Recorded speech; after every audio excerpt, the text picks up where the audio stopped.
বীরপুর নামে সুন্দর একটি গ্রাম ছিল। সেই গ্রামে এক বুড়িমা বসবাস করত। বুড়িমা একাই বসবাস করত, তার কোনো সন্তান কিংবা কোনো রকম আত্মীয় ছিল না।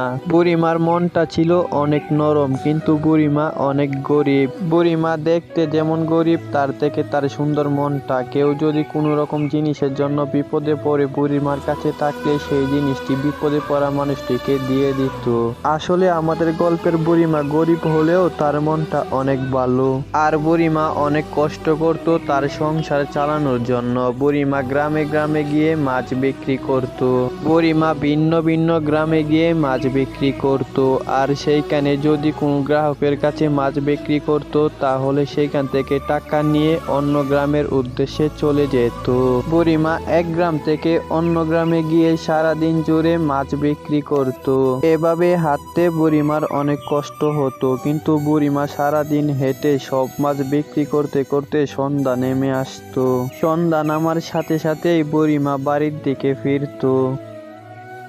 যাক, আজকে আমার বেচা কিনাটা ভালো হয়েছে, কিন্তু শরীরটা অনেক ক্লান্ত লাগছে। বাড়িতে গিয়ে বিশ্রাম নিতে হবে। আজকে আমি অনেক খুশি, কারণ আমি আজকে সব মাছ বিক্রি করে দিছি। এইরকম কথা বলে তখন বুড়িমা জঙ্গল দিয়ে হাঁটতে হাঁটতে তার বাড়ির দিকে যাচ্ছিল। বুড়িমার শরীরটা ছিল অনেক ক্লান্ত, তাই সে তাড়াতাড়ি করে বাড়িতে ফিরে খাওয়া দাওয়া করে ঘুমিয়ে পড়লো। বুড়িমার এভাবেই কাটছিল দিন। দিনের বেলায় মাছ বিক্রি করত, আর রাত হলে খাওয়া দাওয়া করে ঘুমিয়ে পড়তো।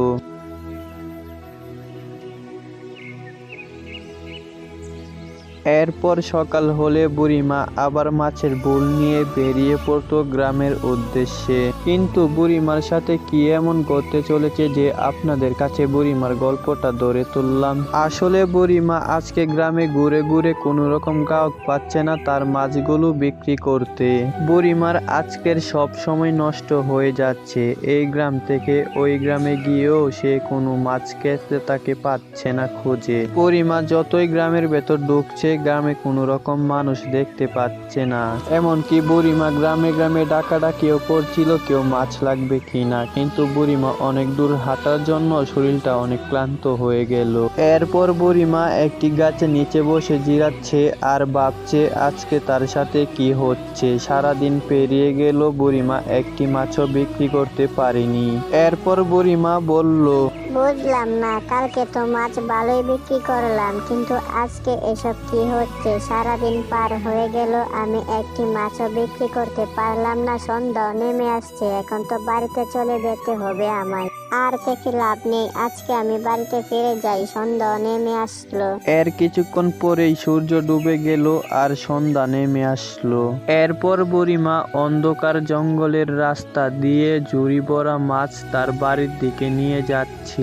কিন্তু বুড়িমার মনটা আজকে অনেক দুঃখী ছিল। কিন্তু বুড়িমা যে রাস্তা দিয়ে যাচ্ছিল, সেই রাস্তায় এক বৃদ্ধ বসে বসে কান্না করছিল।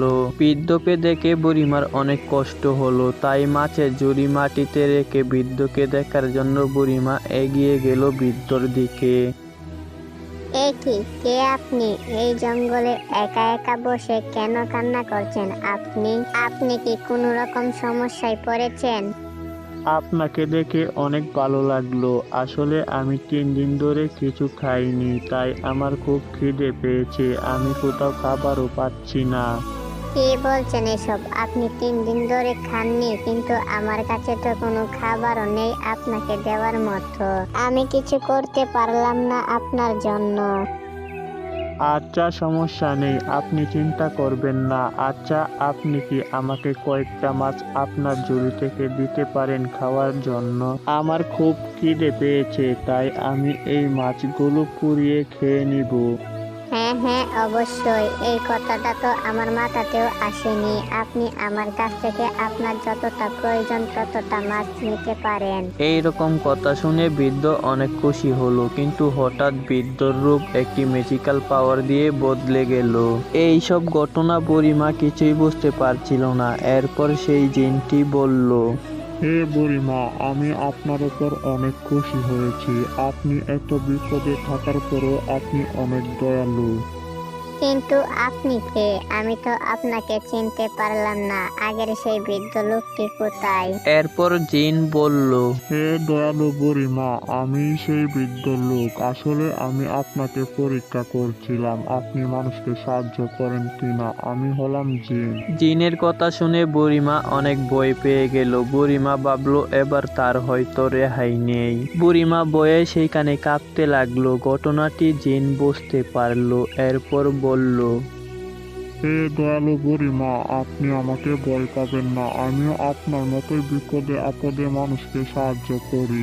আপনিও আমার মতো দয়ালু, তাই আমি আপনাকে এই সোনার ঝুড়িটি দিয়ে যাচ্ছি, আর আপনার মাছের ঝুড়ি আমি নিয়ে যাচ্ছি। হে দয়ালু জিন, তোমাকেও অনেক ধন্যবাদ। আমি খুব অসহায়, আমি খুব কষ্টের ভেতর ছিলাম, আমার কেউ নেই। তুমি আমাকে সাহায্য করেছো, আমার অনেক ভালো লাগলো। এইরকম কথা শুনে জিন অনেক খুশি হয়ে সেইখান থেকে অদৃশ্য হয়ে চলে যায়। আর বুড়িমা সেই সোনার ঝুড়ি নিয়ে তার বাড়ির দিকে ফিরতে লাগলো।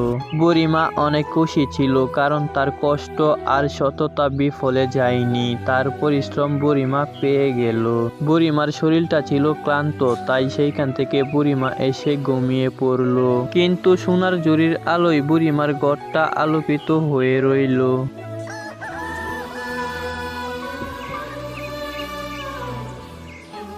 আর বুড়িমা এই সোনার ঝুড়ির কথা কাউকে বলেনি। এই সোনার ঝুড়ি পাওয়ার পর বুড়িমার আর মাছ বিক্রি করার জন্য গ্রামে গ্রামে যেতে হতো না।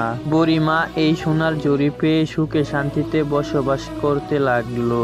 তো ভিউয়ার্স, আজকের মতো এখানেই বিদায় নিচ্ছি। আর যেহেতু কার্টুনটি মোবাইল এডিট, তাই এতটা প্রফেশনাল হয়নি। আপনাদের কাছে ভালো লাগলে কমেন্ট বক্সে বলে যাবেন। তো আজকের মতো এখানেই বিদায় নিচ্ছি। সবাই ভালো থাকবেন, নিজের খেয়াল রাখবেন। আল্লাহ হাফেজ।